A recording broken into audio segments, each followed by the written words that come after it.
ఈ నందికొట్కూరు ఉండాలనే ఉద్దేశంలోనే ఇంత కష్టపడి తిరుగుతున్నాం. ఒకవేళ అవతల వాళ్ళు వచ్చి అడుగుతారు, ఒక్క అవకాశం ఇవ్వండి అమ్మా, 20 ఏళ్ల తర్వాత వచ్చినాం కాబట్టి మమ్మల్ని ఆశీర్వదించండి అమ్మా అని కాళ్ళు మొక్కుతారు, బుజ్జగిస్తారు. ప్రతి ఇంటికాడికి వచ్చి అడుక్కుంటారు. ఒకవేళ పొరపాటున మోసపోయినారనుకో, ఈ రోజు కాళ్ళు పట్టుకున్నారు, ఎన్నికలు అయిపోయిన వెంటనే అదే కాళ్ళు మన నెత్తి మీద పెట్టి తొక్కుతారు. కాబట్టి ఆలోచన చేయమని అడిగే బాధ్యత మాత్రమే నాది. ఎందుకంటే ఇంతకు ముందు ఈ నందికొట్కూరులో రాజకీయ నాయకులు ఎట్టున్నారా అంటే, వాళ్ళ మాట వినకుంటే ఎవరినో ఒకరిని చంపాలా, వాళ్ళ మాట వినకుంటే ఎవడిపోయినంటే వాళ్ళ పైన కేసులు పెట్టాలా, భయపించాలా, ఈ రకంగా రాజకీయం చేసినారు. కానీ నందికొట్కూరులో ఈ రోజు ఒక నాయకుడి వెంట తిరిగినా తిరగకపోయినా, ఒక నాయకుడికి జై కొట్టినా కొట్టకపోయినా, ఒక పార్టీ కండువా కప్పుకున్నా కప్పుకోకపోయినా మీ ఇంటికి సంక్షేమ పథకాలు అనేటివి వస్తానాయా లేదా అనేది గుండెల మీద చేసుకుని ఆలోచించాల్సినటువంటి అవసరం ప్రతి ఒక్క ఓటరుకు కూడా ఈ రోజు ఉంది. ఈ నెహ్రూ నగర్ గ్రామం అంటే వైఎస్ఆర్ కాంగ్రెస్ పార్టీకి కంచుకోట.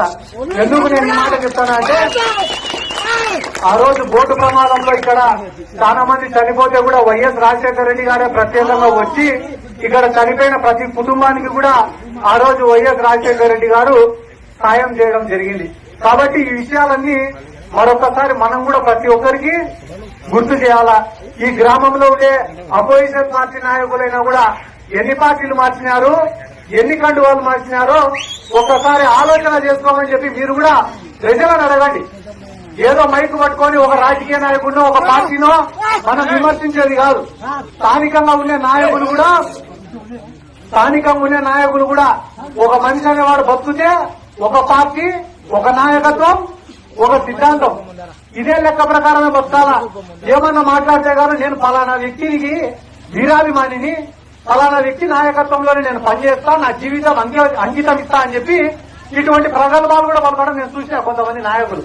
ఆ నాయకులకు కూడా నేను ఈ వేదికపై చెప్పేది ఏమరా అంటే, అన్నా మీ కుటుంబాలకు నేను గాని వైఎస్ఆర్ కాంగ్రెస్ పార్టీ గాని ఏ రకంగా కూడా కీడు గాని తెరుపు గాని చేయలే.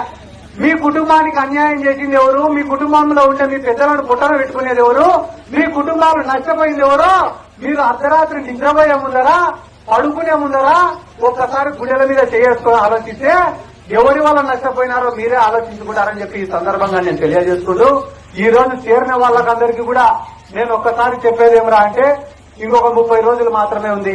మీకందరికీ మాటిస్తానా, ఈ నెహ్రూ నగర్ లో మాటిస్తానా, పోయినట్టు ఎన్నికల కన్నా మంచి మెజార్టీతో ఈసారి నందికొట్కూరు నియోజకవర్గంలో గెలవబోతున్నాం.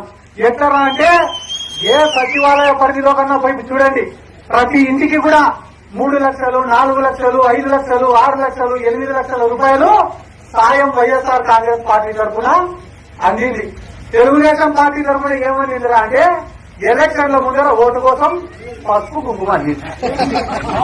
జగన్మోహన్ రెడ్డి గారు 24,000 కోట్ల రూపాయలు డ్వాక్రా సంఘాలకు మాఫీ చేస్తే, చంద్రబాబు నాయుడు ఎలక్షన్ల ముందర కేవలం పసుపు కుంకుమ అని చెప్పి ఆడవాళ్లను మోసం చేయడం జరిగింది.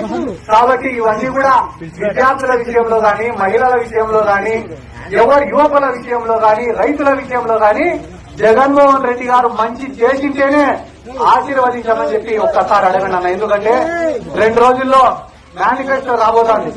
2 రోజుల్లో మేనిఫెస్టో వచ్చిన తర్వాత ప్రతి గడప తిరిగి ప్రజలకు వివరించి చెప్పాల్సినటువంటి అవసరం ఉంది. ఎందుకంటే చంద్రబాబు నాయుడు బాబు షూరిటీ భవిష్యత్తు గ్యారంటీ అని చెప్పి ఎన్ని రోజులైంది? 6 నెలలు 8 నెలలు అయింది. కానీ దాని గురించి ఎవడు పట్టించుకునేటువంటి లేడు. కానీ జగన్మోహన్ రెడ్డి ఏం చెప్తాడా, మేనిఫెస్టోలో ఏం హామీలు ఇస్తాడా అని చెప్పి ఆతృతగా ఎదురు చూస్తున్నారు. ఎందుకు? చెప్తే చేస్తాడు కాబట్టి, చేయగలిగిందే చెప్తాడు కాబట్టి, అంతటి నమ్మకాన్ని సంపాదించుకున్నాం కాబట్టి ఒక్కసారి మళ్లీ ప్రజల్లో పోదాం.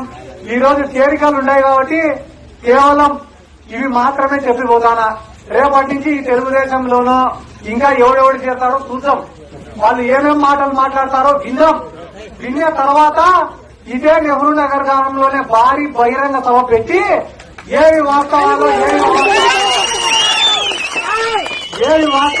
ఏవి అవాస్తవాలో ప్రజలకు వివరించి చెప్పి వీళ్ళందరి జాతకాలేంటివి, చరిత్రలేంటివి, వీళ్ళు చేసిన మోసాలేంటివి, ఈ నందికొట్కూరు నియోజకవర్గాన్ని అడ్డం పెట్టుకొని వీళ్ళు సంపాదించుకునే ఆస్తులు ఏంటి అనేటివి ఒక్కొక్క ఇంటికి తిరిగి వివరించి చెప్పి వైఎస్ఆర్ కాంగ్రెస్ పార్టీకి మద్దతు తెలపమని చెప్పి ఆ రోజు అడుగుదాం. కాబట్టి వచ్చిన వాళ్ళందరూ కూడా అన్నా